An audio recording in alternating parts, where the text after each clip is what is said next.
ladies and gentlemen. Welcome to the Vail Resorts Fiscal First Quarter 2025 Earnings Conference Call. Today's conference is being recorded. Currently, all callers have been placed in a listen-only mode, and following management's prepared remarks, the call will be opened up for your questions. If you would like to ask a question at that time, please press star 1 on your telephone keypad. If you need to remove yourself from the queue, press star 2. To get to as many questions as time permits, we ask that you please limit yourself to one question and one follow-up. At any time, if you should need operator assistance during the call, please press star 0. I'll now turn the call over to Kirsten Lynch, Chief Executive Officer of Vail Resorts. Ms. Lynch, please go ahead. Thank you. Good afternoon, everyone. Welcome to our fiscal 2025 first quarter earnings conference call. Joining me on the call this afternoon is Angela Korch, our Chief Financial Officer. Before we begin, let me remind you that some information provided during this call may include forward-looking statements that are based on certain assumptions and are subject to a number of risks and uncertainties as described in our SEC filings, and actual future results may vary materially. Forward-looking statements in our press release issued this afternoon, along with our remarks on this call, are made as of today, December 9th, 2024, and we undertake no duty to update them as actual events unfold. Today's remarks also include certain non-GAAP financial measures. Reconciliations of these measures are provided in the tables included with our press release, which, along with our quarterly report on Form 10-Q, were filed this afternoon with the SEC and are also available on the Investor Relations section of our website at www.vailresorts.com. With that said, let's turn to our fiscal 2025 first quarter results. Resort reported EBITDA was consistent with the prior year, driven by growth in our North American summer business from increased activity, spending, and lodging results.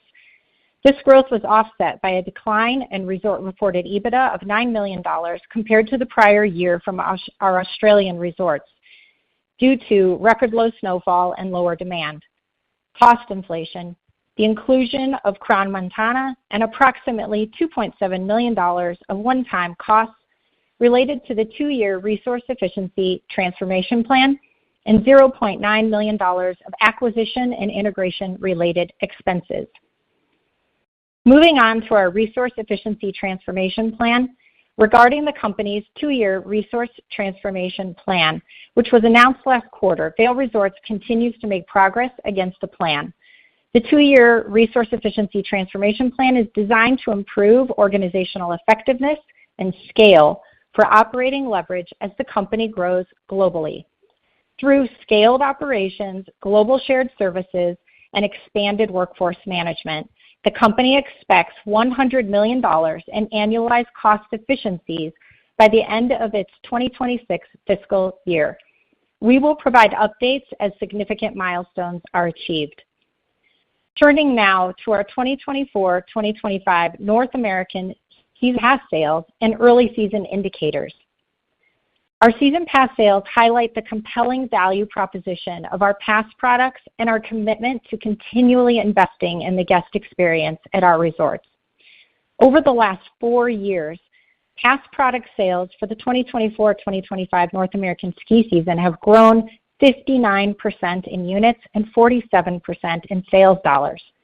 For the upcoming 2024-2025 North American ski season, pass product sales through December 3rd, 2024, decreased approximately 2% in units and increased approximately 4% in sales dollars as compared to the period in the prior year through December 4th, 2023. This year's results benefited from an 8% price increase, partially offset by unit growth among lower-priced Epic Day Pass products. Pass product sales are adjusted to eliminate the impact of changes in foreign currency exchange rates by applying an exchange rate of 0.71 cents between the Canadian dollar and the U.S. dollar in both periods for Whistler Blackcomb Pass sales. For the period between September 21st, 2024 and December 3rd, 2024, pass product sales trends improved relative to the pass product sales through September 20th, 2024, with unit growth of approximately 1% and sales dollar growth of approximately 7% as compared to the period in the prior year from September 23rd, 2023 through December 4th, 2023, due to the expected renewal strength, which we believe reflects delayed decision-making. Our North American pass sales highlight strong loyalty, with growth among renewing pass holders across all geographies. For the full selling season, the company acquired a substantial number of new pass holders. However, the absolute number of new guests was smaller compared to the prior year, driving the overall unit decline for the full season. New pass holders come from lapsed guests, prior year lift ticket guests, and new guests to our database. The company achieved growth from lapsed guests who previously purchased a pass or a lift ticket but did not buy a pass or lift ticket in the previous season. The decline in new pass holders compared to the prior year was driven by fewer guests who purchased lift tickets in the past season and from guests who are completely new to our database, which we believe was impacted by last season's challenging weather and industry normalization. Epic Day Pass products achieved unit growth driven by the strength in renewing pass holders. We expect to have approximately 2.3 million guests committed to our 42 North American, Australian, and European resorts in advance of the season in non-refundable advanced commitment products this year, which are expected to generate over $975 million of revenue and account for approximately 75% of all skier visits, excluding complimentary visits. Now turning to our early season indicators. Heading into the 2024-2025 ski season, we are encouraged by our strong base of committed guests, providing meaningful stability for our company. Additionally, early season conditions have allowed us to open some resorts earlier than anticipated, including Whistler Blackcomb, Heavenly, North Star, Kirkwood, and Stevens Pass. Early season conditions have also enabled our Rockies resorts to open with significantly improved terrain relative to the prior year, including the opening of the legendary back bowls at Vail Mountain, opening the earliest since 2018. Our resorts in the East are experiencing typical seasonal variability for this point in the year, with all resorts planned to open ahead of the holidays. We are continuing to hire for the winter season and are on track with our staffing plans and have achieved a strong return rate of our frontline employees from the prior season. Lodging bookings at our U.S. resorts for the upcoming season are consistent with last year. At Whistler Blackcomb, lodging bookings for the full season are lagging prior year levels, which may reflect delayed decision-making following challenging conditions in the prior year. Now I would like to turn the call over to Angela to further discuss our financial results and fiscal 2025 outlook. Thanks, Kirsten, and good afternoon, everyone. As Kirsten mentioned, this quarter's results were driven by growth in our North American summer business, offset by lower results from our Australian resorts, cost inflation, the inclusion of Crans-Montana, the one-time cost related to the 2-year resource transformation plan, and integration-related expenses. Net loss attributable to Vail Resorts was $172.8 million for the first quarter of fiscal 2025, compared to a net loss attributable to Vail Resorts of $175.5 million in the same period in the prior year. Resort reported EBITDA loss was $139.7 million for the first quarter of fiscal 2025, which included $2.7 million of one-time costs related to the previously announced 2-year resource transformation plan and $0.9 million of acquisition-related and integration-related expenses, compared to a resort-reported EBITDA loss of $139.8 million for the first quarter of fiscal 2024, which included $1.8 million of acquisition and integration-related expenses. As of October 31st, 2024, the company's total liquidity, as measured by total cash plus revolver availability, was approximately $1 billion. This includes $404 million of cash on hand, $620 million of total combined revolver availability, and as of October 31st, 2024, the company's net debt was 2.8 times its trailing 12 months total reported EBITDA. Regarding the return of capital to shareholders, The company declared a quarterly cash dividend of $2.22 per share of Vail Resorts common stock, payable on January 9, 2025, to shareholders of record as of December 26, 2024. In addition, the company repurchased approximately 115,000 shares during the quarter at an average price of approximately $174 for a total of $20 million. The company has 1.6 million shares remaining under its authorization for share repurchases. We will continue to be disciplined stewards of our shareholders' capital, prioritizing investments in our guest and employee experience, high-return capital projects, strategic acquisition opportunities, and returning capital to our shareholders. The company has a strong balance sheet and remains focused on returning capital to shareholders while always prioritizing the long-term value of our shares. Now turning to our outlook for 2025. The company's resort reported EBITDA guidance for the year ending July 31, 2025, is unchanged from the prior guidance provided on September 26, 2024. The company is updating its guidance for net income attributable to Vail Resorts, which it now expects to be between $240 million and $316 million, up from the prior guidance range of $224 million to $300 million. The primary difference is due to a $17 million increase from the gain on sale of real property related to the resolution of the October 2023 Eagle County District Court final ruling and valuation regarding the Town of Vail's condemnation of the company's East Vail property that was planned for Vail Resorts' incremental affordable workforce housing project, a transaction that has been recorded as real estate reported EBITDA. Additionally, the guidance is updated to include a decrease in expected interest expense of approximately $2 million, which assumes that interest rates remain at current levels for the remainder of fiscal 2025. These changes have no impact on expected resort reported EBITDA. The company continues to expect resort reported EBITDA for fiscal 2025 to be between $838 million and $894 million, including approximately $27 million of cost efficiencies and an estimated $15 million in one-time costs related to the multi-year resource efficiency transformation plan, and an estimated $1 million of acquisition and integration-related expenses specific to Crans-Montana.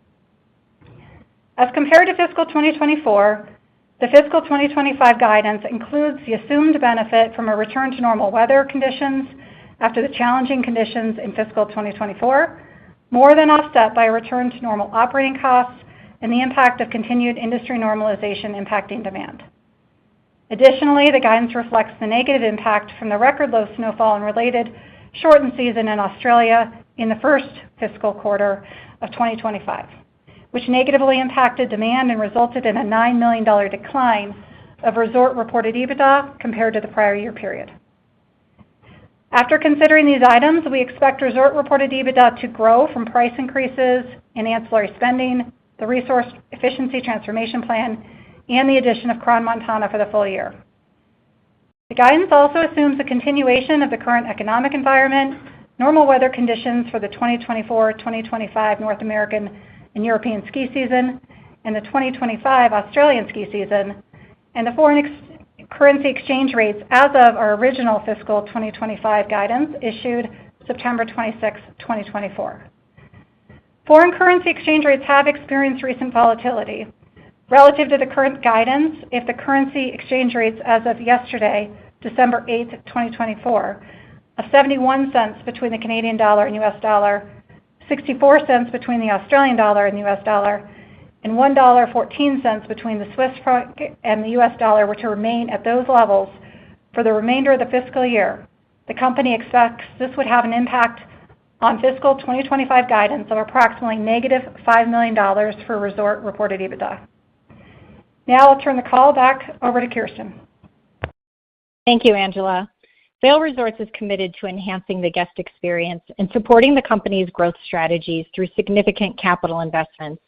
For calendar year 2025, the company plans to invest approximately $198 million to $203 million in core capital, before $45 million of growth capital investments at its European resorts, including $41 million at Andermatt-Sedrun and $4 million at Crans-Montana, and $6 million of real estate-related capital projects to complete multi-year transformational investments at key base areas at Breckenridge Peak 8 and Keystone River Run, and planning investments to support the development of the West Lions Head area into a fourth base village at Vail Mountain. Including European growth capital investments and real estate-related capital, the company plans to invest approximately $249 million to $254 million in calendar year 2025. Projects in the calendar year 2025 capital plan described remain subject to approvals. In calendar year 2025, the company will embark on two multi-year transformational investment plans at Park City Mountain and Vail Mountain. At Park City Mountain, the transformation of Park City Mountain's Canyons Village is underway to support a world-class luxury base village experience. These investments will support Park City Mountain in welcoming athletes and fans from across the world who visit the resort as it serves as a venue for the 2034 Olympic Winter Games. As announced in September, we are replacing the Sunrise Lift with a new 10-person gondola in partnership with the Canyons Village Management Association in calendar year 2025, which will provide improved access and enhanced guest experience for existing and future developments within Canyons Village.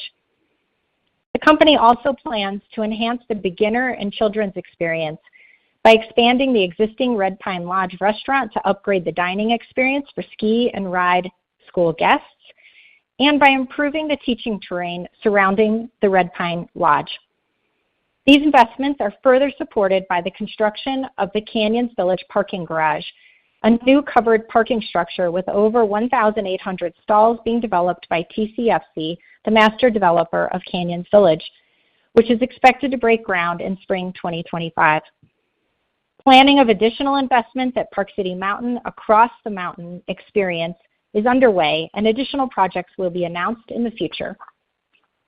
At Vail Mountain, the company previously announced the development of the West Lions Head area into a fourth base village at Vail Mountain in partnership with the Town of Vail and East-West Partners. The new base village will reinforce Vail Mountain's status as a world-class destination and is anticipated to feature access to the resort's 5,317 acres of legendary terrain, plus new lodging, restaurants, boutiques, and skier services, as well as community benefits such as workforce housing, public spaces, transit, and parking.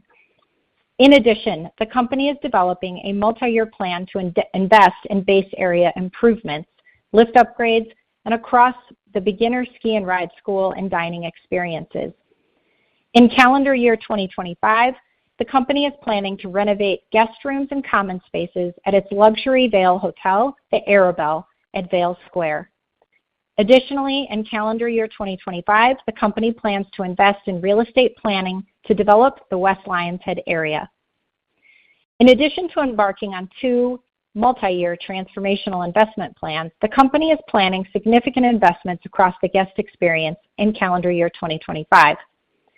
At Andermatt-Sedrun, the company plans to replace the 4-person fixed grip Palmute lift and the 4-person fixed grip Qualm lift with two new 6-person high-speed lifts that will increase capacity and significantly improve the guest experience at the Val area. The company also plans to upgrade and expand snowmaking infrastructure at the Gemstock area on the western side of the resort to enhance the consistency of the guest experience, particularly in the early season, and significantly improve energy efficiency. In addition, the company plans to complete the previously announced upgrade of the Sedrun Milates snowmaking infrastructure and improvements to the Milates and Nakchen restaurants. Through calendar year 2025, Vail Resorts will have invested approximately $50 million of the total 110 million Swiss francs capital that was invested as part of the purchase of the company's majority ownership stake in Andermatt-Sedrun. At Perisher in Australia, the company plans to replace the Mount Perisher double and triple chairs with a new 6-person high-speed lift, following the capital spending in calendar year 2024 that is continuing into calendar year 2025 to be completed in time for the 2025 winter season in Australia. In addition, the company is continuing to invest in innovative technology to enhance the guest experience. In the coming year, the company will be investing in additional new functionality for the My Epic app, including new tools to better communicate with and personalize the experience for our guests. The company will also be building on the pilot of My Epic Assistant, a new guest service technology within the My Epic app powered by advanced AI and resort experts at 4 resorts for the upcoming 2024-2025 ski season. The company is planning to invest in more advanced AI capabilities in calendar year 2025.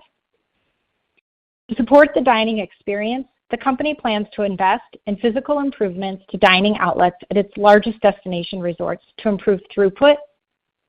The company is also continuing to invest in waste reduction and emissions reduction projects across its resorts to achieve its goal of zero net operating footprint by 2030. At Breckenridge, the company is making real estate-related investments to complete the multi-year transformation of the Breckenridge Peak 8 base area, where the company has enhanced the beginner and children's experience and increased uphill capacity with the introduction of a new 4-person high-speed 5-chair, new teaching terrain, and a transport carpet from the base, making the beginner experience more accessible. At Keystone, the company is investing in acquisition and build-out costs for skier services that will reside in the newly developed Kindred Resort at Keystone, a family-friendly luxury ski-in, ski-out lodging residence and Rock Resorts branded hotel at the base of the River Run Gondola, including new restaurants, a full-service spa, pool, and hot tub facilities, and the new home for the Keystone Ski and Ride School and a retail and rental shop. The Kindred development follows the transformational lift-serve terrain expansion project in Bergman Bowl, increasing lift-serve terrain by 555 acres with the addition of a new 6-person high-speed lift, which was completed for the 2023-2024 North American ski season. In addition to the investments planned for calendar year 2025, the company is completing significant investments that will enhance the guest experience for the upcoming 2024-2025 North American and European ski season.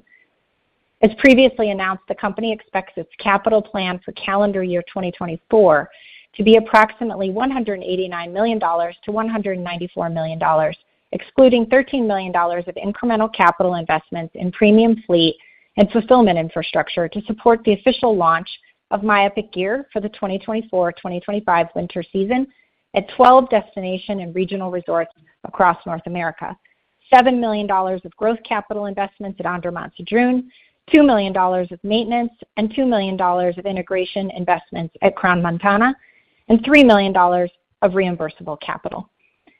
Including these one-time investments, the company's total capital plan for calendar year 2024 is now expected to be approximately $216 million to $221 million. In closing, I would like to thank all of our team members, especially our frontline teams across all of our mountain resorts, for their passion, hard work, and commitment to creating an experience of a lifetime for our guests. The guest experience that our employees create is our mission as a company and is core to our success. We all look forward to welcoming guests to our mountain resorts this winter season. At this time, Angela and I will be happy to answer your questions. Operator, we are ready for questions. Certainly, Ms. Lynch. Ladies and gentlemen, at this time, if you wish to ask a question, please press star 1 on your telephone keypad. You may remove yourself from the queue by pressing star 2. Again, please limit yourself to 1 question and 1 follow-up. We'll go first to Shaun Kelley with Bank of America.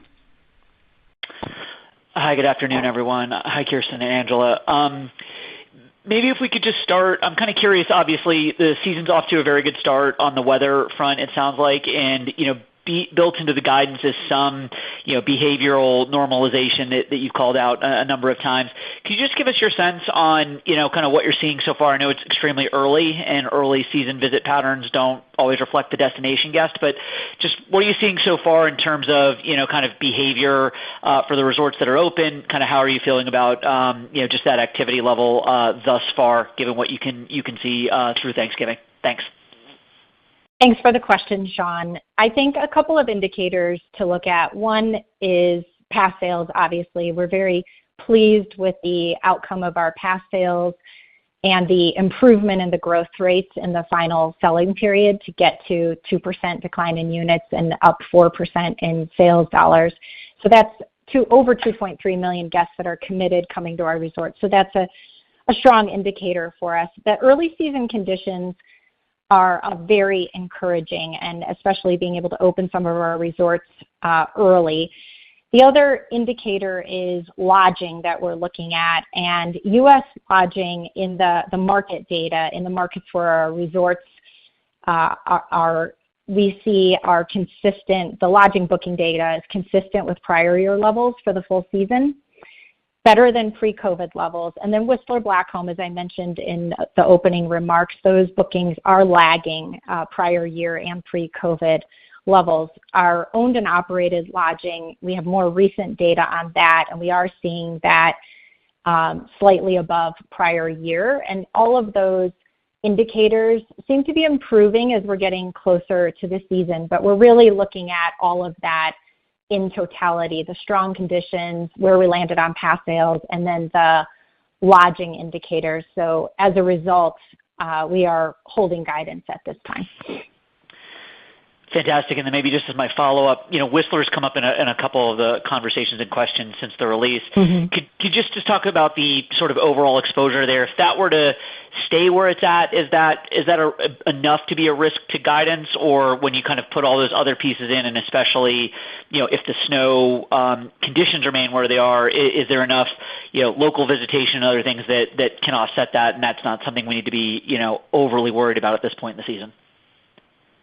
When I look at the Whistler Blackcomb lodging data, I think what we see is that it continues to be improving. So I think given the strong conditions, I think it's possible what we're seeing in the bookings is some delayed decision-making, which you obviously saw in total for our pass sales as our trends improved as we went through the selling cycle. The conditions are off to a really great start. The terrain that we have is off to a great start. Destination guests are very important to that resort and the outcomes associated with that resort. So we'll continue to monitor and do everything we can to encourage visitation to the resort. So nothing to be, I would say, concerned about right in this moment, just a mix of indicators with coming off of, I think, a really tough year at Whistler Blackcomb last year. So the fact that there, could be some delayed decision-making going on where people want to wait and see how the season starts there, I think makes sense. And we'll hope to see that play out as the season moves along here. Perfect. Thank you so much. Thank you, Sean. Thank you. We go next now to Jeff Stantial at Stifel. Hey, great. Good afternoon, Kirsten and Angela. Thanks for taking our questions. Starting off, I was hoping maybe just to expand upon Kirsten, your answer to Sean's first question, and more specifically narrow in a little bit on what you're seeing in terms of lodging bookings indicators specifically for the Christmas and the New Year's holiday period.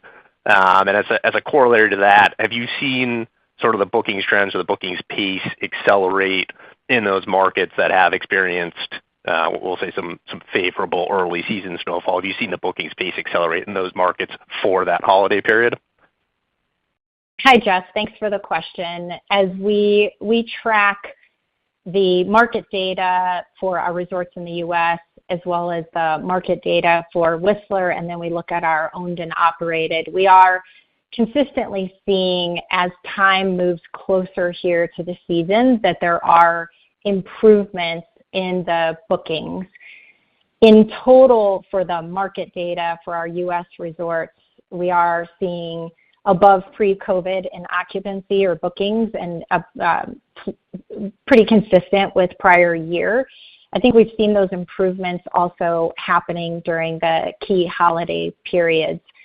And then our owned and operated, I would say, because we have more visibility to that data more recent versus the market data that gets published to us. When we look at owned and operated, and I just want to remind you, our owned and operated is a pretty small percentage of the lodging, so it's a directional indicator. It continues to reinforce, Jeff, what we see, which is those booking patterns seem to be strengthening as we get closer and as people are seeing the snow conditions are strong.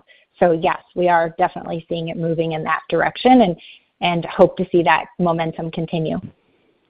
Okay, great. That's helpful. Thank you for that, Kirsten. And then for my follow-up, turning over to capital allocation, if I bridge down from your net income guidance to what we think you should do in free cash flow this year, by my math, your current dividend policy, assuming unchanged, implies about 80 to 90% payout from discretionary free cash flow, assuming that is accurate. Can you just expand a little bit on your philosophy or your willingness to tap into your balance sheet should you see another year of challenging weather conditions and that drive the payout level potentially north of 100%? And sort of in a similar vein, how should we think about your dividend growth strategy just in light of the post-COVID normalization trend that you've been talking about that maybe wasn't fully understood or appreciated looking back, 1 or 2 years ago?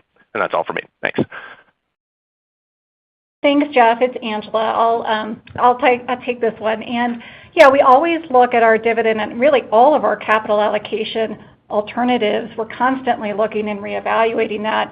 What you saw us do right for this quarter is announce our investment in the guest experience and investment in our resorts, which we've consistently done. And for return of capital, right, we have been prioritizing the dividend. And even in a year like last year where we did miss our original guidance, right, we still were able to cover our dividend payout and pursue all of our capital allocation priorities. So we feel very comfortable. We reaffirmed and announced our dividend stayed at the same level. We typically look at our dividend in the March quarter, and we'll continue to reevaluate it, though, every quarter. Great. That's helpful. Thank you for that, Angela. I'll pass it on. Thank you. We go next now to Megan Clapp with Morgan Stanley. Hey, good afternoon. Thanks so much. Wanted to shift a little bit to pass sales. Obviously encouraging to see things improve a bit, especially that positive unit growth here in the most recent period. And you did give a lot of color in the prepared remarks that, sales trends improved due to the expected renewal strength. So maybe if you could just give a little bit more around that. Was it that renewals were just a little bit better than you were expecting? And you spoke to some positive cadence, I think, when you were answering a question earlier. So how much do you think was driven by the early openings at some of your resorts? And any commentary around just more around the composition of the better than expected pass sales in the last period would be great. Thanks, Megan. Sure, I'm happy to give a little more context on pass sales. We're very pleased with the outcome of the results on pass sales. The results that what we saw, a couple of dynamics. One is very strong loyalty. So our renewing pass holders, we saw growth among our renewing pass holders, and that growth was across all of our geographies. We also saw the majority of those renewers actually renewing into the exact same pass as we had expected, which we think is a very positive dynamic as well. On the new side, I talked about this a little bit in the prepared remarks. New pass holders, we acquired a substantial number of new pass holders. They come from primarily three different sources, and there's different dynamics in each one of those. There's lapsed guests, so people who have come to our resorts in the past, but not this past year, and we saw growth converting those guests into new pass holders for this coming season. Where we saw the decline year over year was on prior year lift ticket guests, which I have talked about in prior earnings calls, which was really just driven by the size of that audience being smaller after very tough weather season and industry normalization. And then prospect guests, which is basically people who are new to our database, who we've not seen in our database before, that the number of those pass holders also was down versus prior year. We did see strong price realization, which I'm really pleased to see. And then this last dynamic that I'll highlight is delayed decision making. I think if you look through the cadence of our selling cycle this year, we definitely saw renewers as well as new guests delaying decision making later into the selling cycle, which impacted, and we've talked about on some of the prior earnings calls, did impact the cadence of when the results came in and why between September and December we saw the improvement in the growth rates during that late part in the selling cycle. Okay, great. Thanks, Kirsten. That's helpful. And maybe just as my follow-up, can you talk a little bit about the My Epic Gear rollout and how the uptake of that was relative to your expectations? I understand it's not a full rollout yet, but would just be curious to kind of hear any early commentary on uptake and how that makes you think about your expectations for ancillary in the upcoming season. Yes, thanks for the question. We continue to be very excited about My Epic Gear. I would say it's very early. I mean, it's not a pass type of business where all of it is committed in advance. So it's very early in the selling cycle. We are launching year one at 12 different resorts with some limitations so that we can make sure we scale the business appropriately. So nothing really substantial to report in terms of results because it's so early in the selling cycle for that experience. I think in March we will have a more robust update to share. So we'll have a much better idea of the experience our guests had, the number of members that subscribe to the service. So I think we'll have more details to share with you in March. It's just a little too early right now. Okay, understood. Thank you. Thanks, Megan. Thank you. We go next now to David Katz with Jefferies. Hi, everyone. Thanks for taking my questions. Appreciate it. Can we just go double back to the guidance one more time? Apologize if we're beating this a little bit. But with the stronger start to the year and, perhaps, maybe some of the Australian season there, can we just sort of walk through the puts and takes and how you're thinking about the rest of the year? Are you expecting weather to normalize at the resorts that have started off strongly? Are you expecting others to improve? What are the pluses and minuses as we kind of unpack the guidance? Thanks, David. I think a couple of things that for us to think about. First is both our Q1 results and our pass sales results were generally in line with our expectations. Number one. Number two, we have strong early season conditions, as we talked about in the Rockies, the West. So I think we're in a really good position heading into the season. And then third is we're looking at lodging bookings and the trend on lodging bookings and where we stand on lodging bookings in our U.S. resort markets, as well as Whistler Blackcomb, our largest resort, the lodging bookings there. So at this point, it's pretty early in this season. We're looking at all of those factors. The season's just begun and, hoping for a strong season, but not changing our guidance based on the mix of indicators that we have right at this point. We still have a significant part of our season ahead of us. I understood. And as you've always accumulated a bigger and bigger base of pass holders, and with that, data, and you've always been a very strong data-driven company. Is there anything within the database or any interesting findings or insights as that database gets bigger and bigger that shows some change and not necessarily either positive or negative, just interesting as that base of customers gets bigger? We have over 25 million marketable guests in our database, which is a pretty incredible asset and advantage for our company to have. I think the bigger the database gets, the more we understand the behavior and the dynamics and the experience of our guests, which, over time, as we have in the past and as we look forward, the goal is to unlock that potential in differential ways to drive growth. Our real key critical focus, which we've talked about before, is going to be around ancillary, obviously, right? The fact that we have so many committed guests, the fact that we have so many guests in our database, understanding their ancillary behavior and how we drive the loyalty, but also the capture of the spend. In terms of insights about their guests and their behavior, not sharing anything proprietary or significant on this call today, but it is a tremendous competitive advantage that we have to have that much data, and you will hear us talk more about how we'll leverage that in different ways going forward.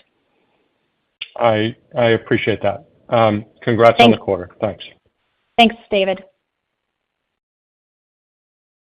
We'll go next now to Laurent Vasilescu at BNP Paribas.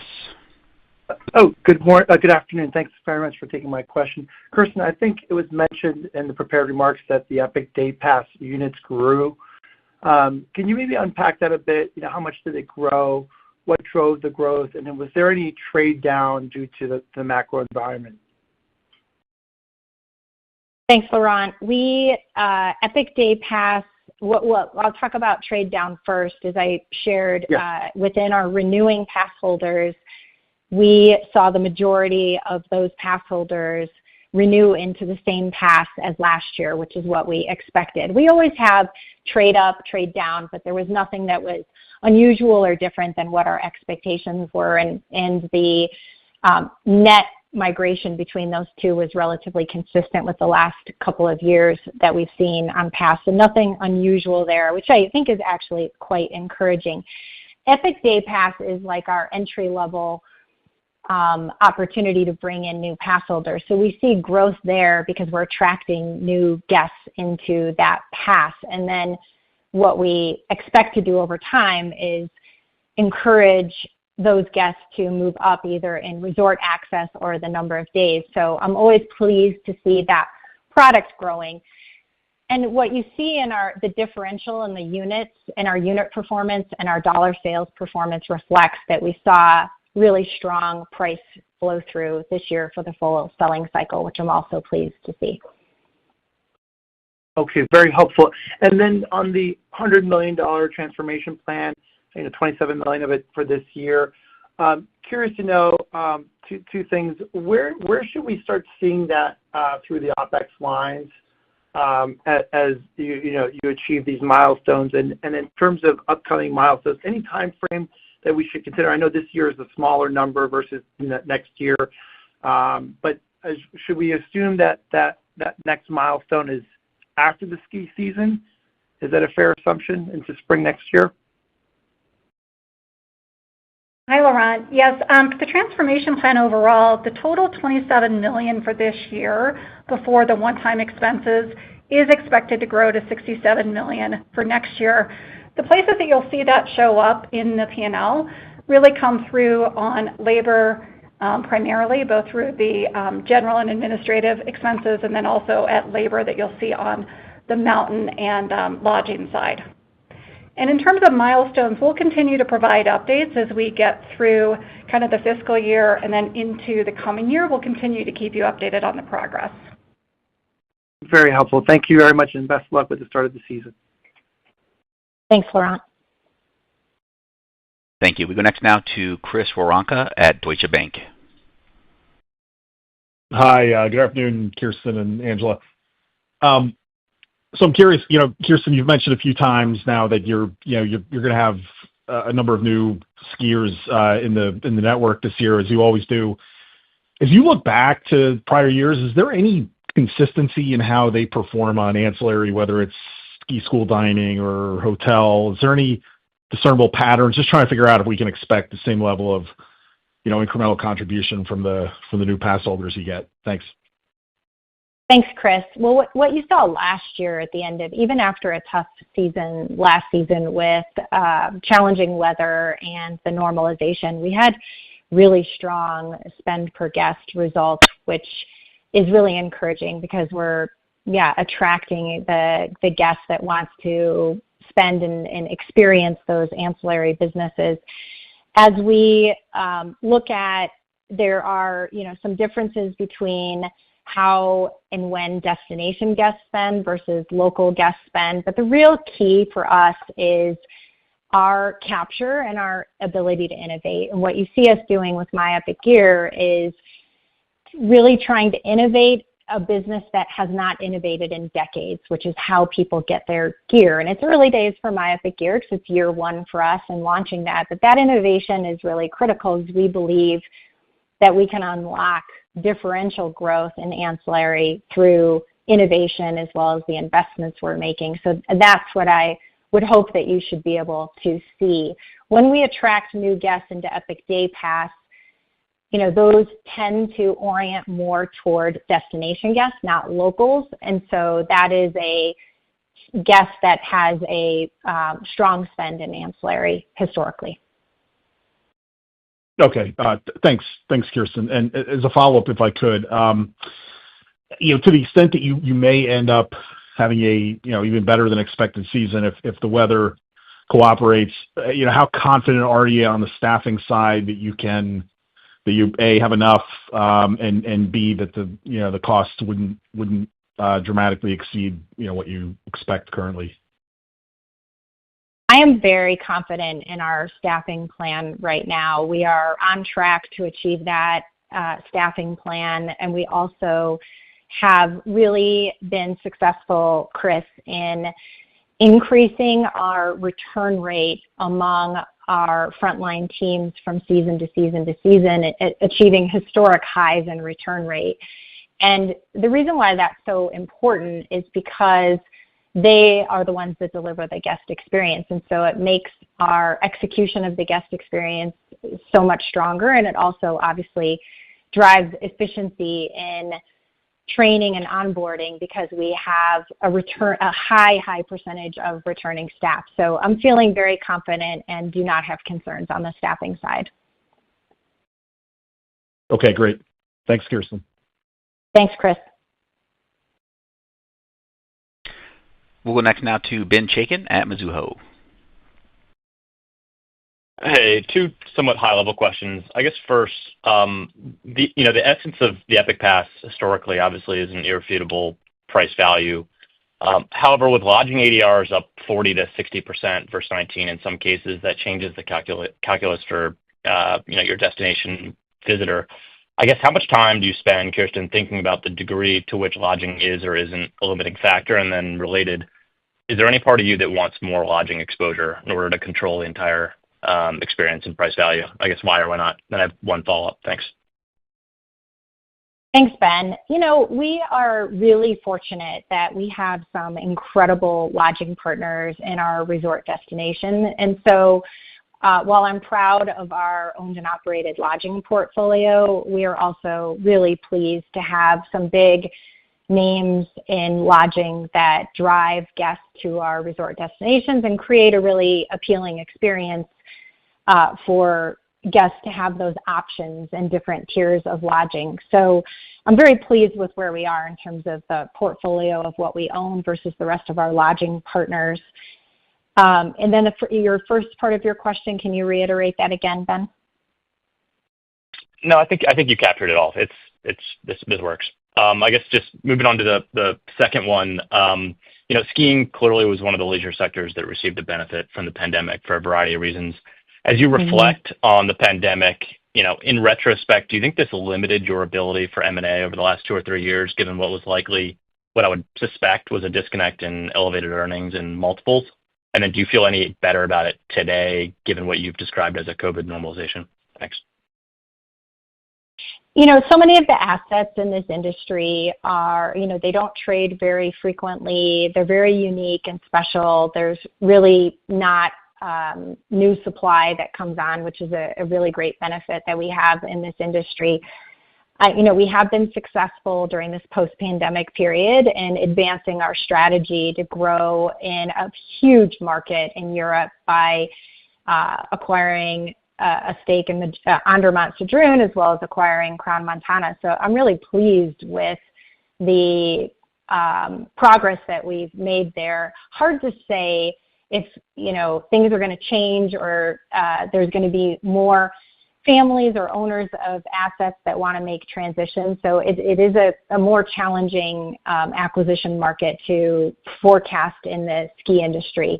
But we have been very transparent that we're focused on three things. One is we are still focused on North America, that we do believe there are some very specific areas in our portfolio that would be accretive that we would like to acquire. Second is Europe is huge. The size of the market, the participation in the sport, dramatically bigger than North America, and we believe our business model, it's a long-term strategy, but our business model has some real advantages that can be successful there over time, and then we believe Asia is a big opportunity as well. And I do think we've made good progress, but can't really predict in this normalization phase if that's going to unlock more or not. Thanks, Ben. And we'll go next now to Matthew Boss with J.P. Morgan. Hey, this is John on for Matt.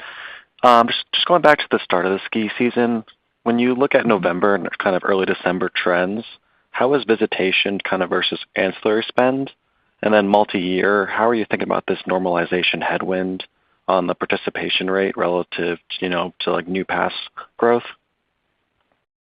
Yeah, the normalization we talked about, John, thanks for the question. The normalization we talked about last year that we saw that there was really some variability and some surges in demand post-pandemic that we saw starting to normalize last year. The whole industry in North America was down over 9% in skier visits. Our visits in North America were down about 8%. What we're seeing is coming into that season where the normalization occurred, pass sales were up. What we're seeing is the lag effect of that normalization on the pass sales results that we have coming into this season, which is only down 2% on units. So that's kind of the impact that we're seeing from normalization. Great, thank you.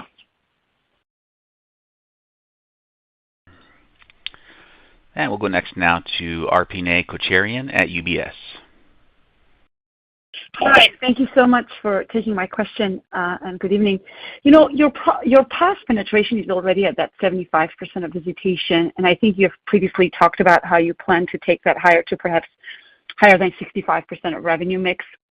Could you perhaps talk a little bit about the puts and takes of that in terms of in the year for the year impact? Because, pass pricing is, of course, about 35-37% lower than lift, and historically strong lift price increases have obviously helped you close that gap nicely and in terms of impact on overall P&L. I guess I'm indirectly asking about sort of whether there's more room to push lift pricing higher here from whatever trends you have in front of you, from whatever whatever early read you might have into lift pricing.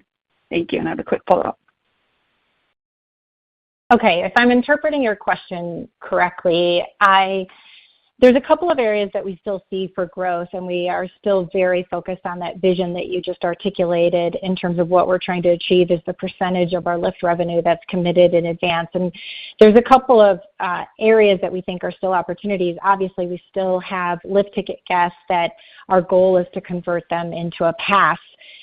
We also see in under-penetrated markets and destination markets that we are not maxed out or at a maturity level of where we can be with pass for the number of skiers in those markets and the opportunity to convert those.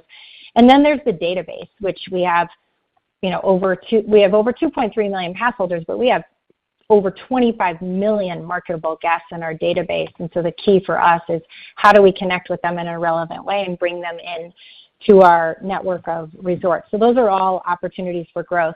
When I think about lift tickets versus pass, we are not focused on lift ticket pricing being lower to drive volume, right? That is a short-term and refundable decision. So we do price our lift tickets to reflect the experience we're delivering, but also to encourage people to make a commitment in advance, and that there's a value to the exchange that people are making to buy a pass, which is we're asking you to make a non-refundable commitment to us and for the whole season and our network of resorts, and in exchange we're giving you that incredible value.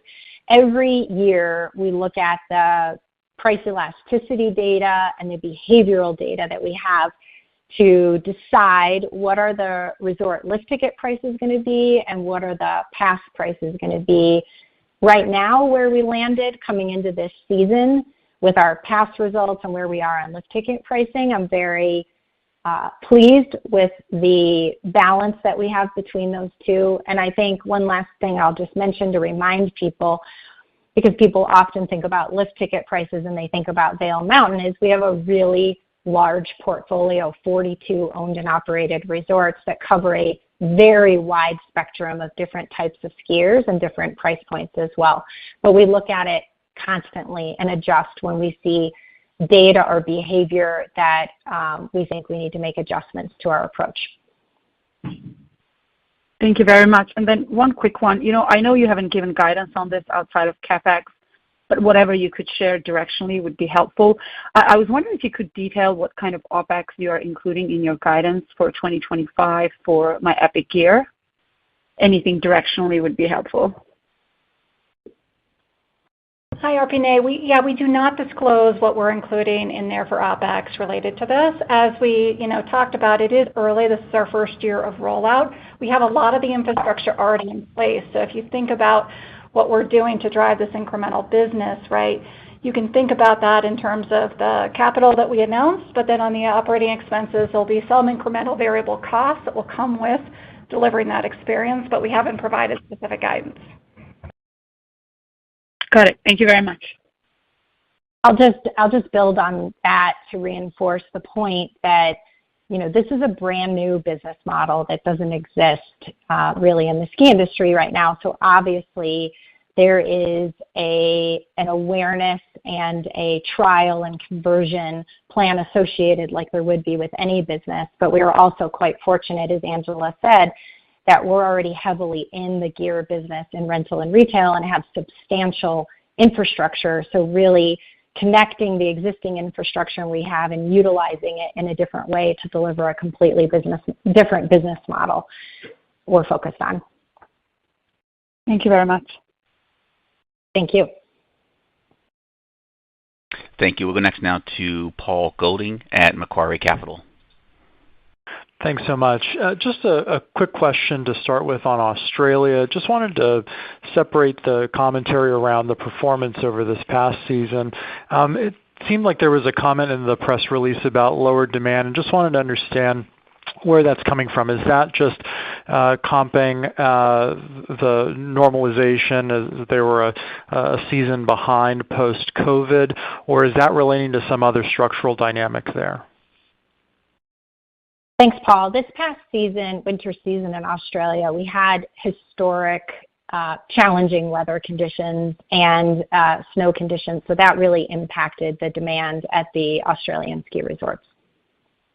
Got it. So aside from aside from weather and inflation, nothing specific to that lower demand comment that would be separate or structural to that market?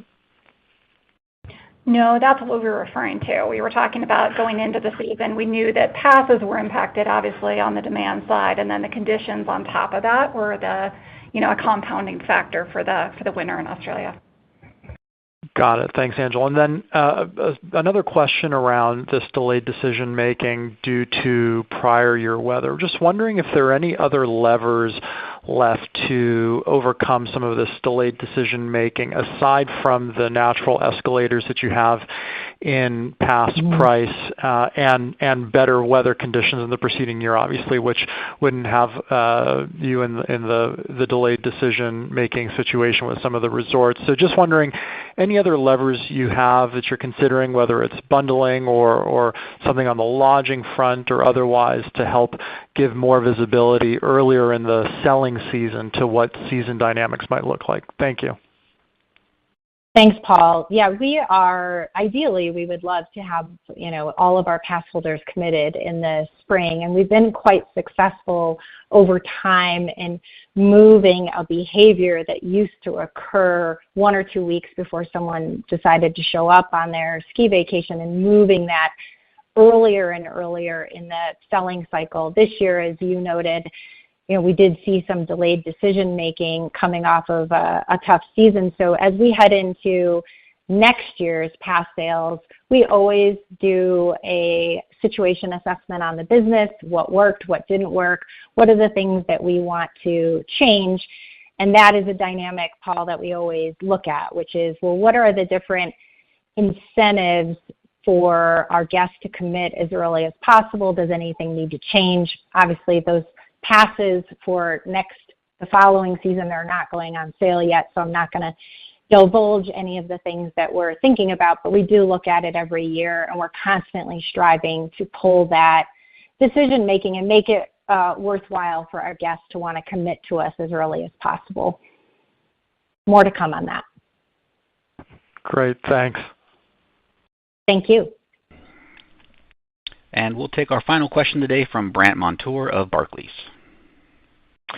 Hey, good afternoon, everybody. Thanks for squeezing me in here. So first question is on Whistler.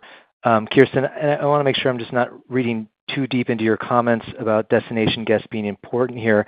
But I guess the question is, I know Whistler has probably a very large relative mix of international guests and guests traveling from afar. And so is there any sort of dynamic whereby, if there's a lag related to those folks having to book farther out, and, if you get too far into the season without seeing a recovery in those bookings, and you might not be able to make that up even in a really good weather season, or is that not really the dynamic there?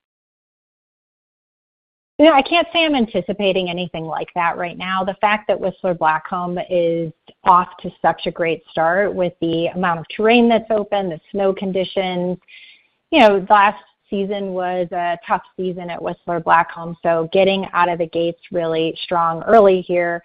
The hope is that then our international guests and our domestic destination guests are thinking about and planning their ski vacations at this time for the season, and that it has a positive impact on it. So at this point, I can't say that, I'm anticipating, we're so early in the season right now. I'm not anticipating that there's, some threshold that we're going to go past this early where it becomes difficult for people to book their vacations. What I am seeing with the Whistler lodging data is with each reporting cycle that comes out on those lodging bookings, it seems to be improving and moving in the direction that we would want it to. So, yeah, just wanting to be transparent about what we're seeing in those early indicators. And we are fortunate that early snow is a real positive and hopefully influences people to want to book their vacations there. Okay, great. That's helpful. And then just following up with a high-level question about the East Coast specifically, looking back at the last couple of years, obviously really tough weather. But, looking through the lens of, weather potentially shifting warmer, even permanently warmer, even if it's marginally. I'm curious if in your long-term planning you've thought about adjusting your operating model at any of those mountains to account for that in order to maximize cash flow as well as the strategic importance of those mountains. Yeah, Brant, we're always looking at our operations and our operating model across all of the resorts, and in particular in the East, making sure, because that geography is relatively new for our company, or newer for our company. So our mountain ops teams are constantly learning and looking at what adjustments they need to make given the variability that occurs in the East. And then obviously we're focused on geographic diversity. We think being in the East is really important because it has access to some major metropolitan markets where there's a lot of skiers, and that has a big impact on our pass sales to have that access and that connection in our network. But the geographic diversity of our company to have a strong presence in the Rockies, a strong presence in the West, with Whistler Blackcomb in Canada, as well as the East, to balance out where we have challenges is hopefully the goal, even when there's some weather variability.